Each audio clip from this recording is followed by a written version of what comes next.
Sungguh, kita akan geleng-geleng kepala jika mendengar kisah para sahabat di tempo lalu. Betapa mulia akhlak para sahabat Nabi.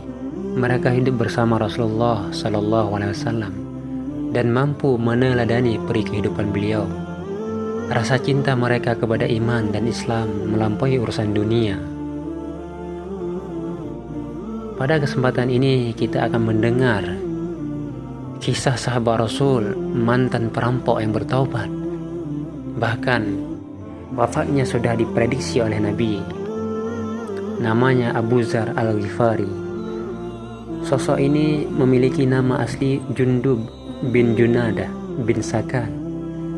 Sebelum masuk Islam, ia dikenal sebagai seorang perampok. Maklum, kaum tempatnya lahir dan tumbuh besar mencari kehidupan dengan cara merampok.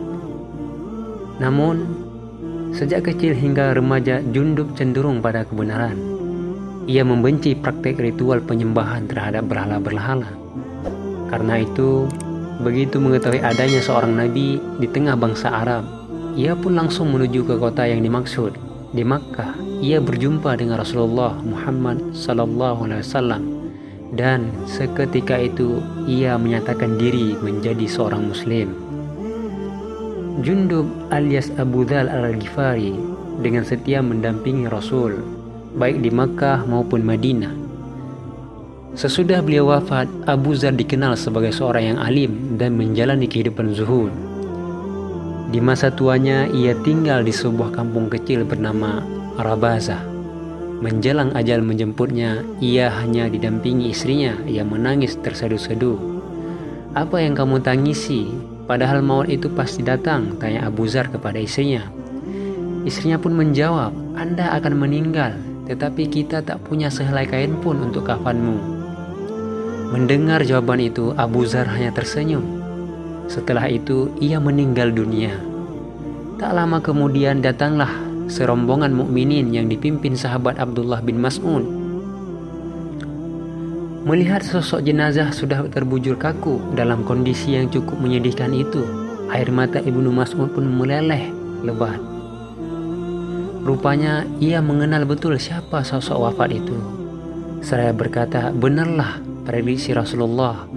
Anda berjalan sebatang kara, mati sebatang kara, dan dibangkitkan sebatang kara." Itulah akhir hayat Abu Dzar, sahabat Nabi yang terkenal gemar mengkampanyekan hidup sederhana. Sepanjang hayatnya, ia dikenal rewel dan lantang kepada para pejabat yang kerap menyalahgunakan kekuasaan demi menumpuk kekayaan pribadi. Sikap kritisnya sering membuat merah telinga para pejabat saat itu. Para pejabat murka terhadapnya, marah. Pernah suatu ketika, tanpa gentar dan tedeng aling-aling, ia menanyakan harta kekayaan Muawiyah sebelum akhirnya terpilih menjadi gubernur Syria. Syria memang wilayah yang paling makmur sekaligus jauh dari Madinah ketika itu. Banyak para pejabat yang berlomba-lomba memiliki gedung dan tanah pertanian di sana.